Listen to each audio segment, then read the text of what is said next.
Welcome to Nellai village food. இன்னைக்கு நம்ம வீட்டில் மொச்சை முருங்கைக்காய் வச்சு ஒரு தீயல் குழம்பு தான் செய்ய போகிறோம். இந்த குழம்பு டேஸ்ட் வந்து ரொம்ப அட்டகாசமா இருக்கும். தேங்காவை நல்ல வாசனை வர அளவுக்கு வறுத்துட்டு இந்த குழம்பு செய்ய போகிறோம். இந்த குழம்பு 2 நாள் இருந்தால் கூட கெட்டு போகாது, ரொம்ப சூப்பராக இருக்கும். வாங்க இன்னைக்கு தீயல் குழம்பு எப்படி செய்யறதுன்னு பார்க்கலாம். இப்போ தீயல் குழம்பு செய்யறதுக்கு தேவையான பொருட்கள் என்னன்னு பார்க்கலாம்.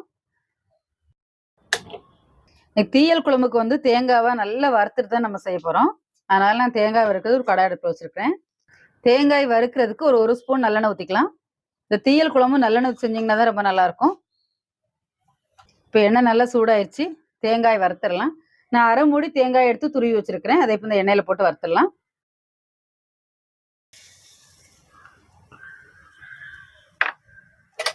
இதை நல்லா வறுத்துடலாம். இந்த தேங்காயோட மிளகு ஜீரகம்லாம் சேர்த்துக்கலாம். 1 ஸ்பூன் மிளகு,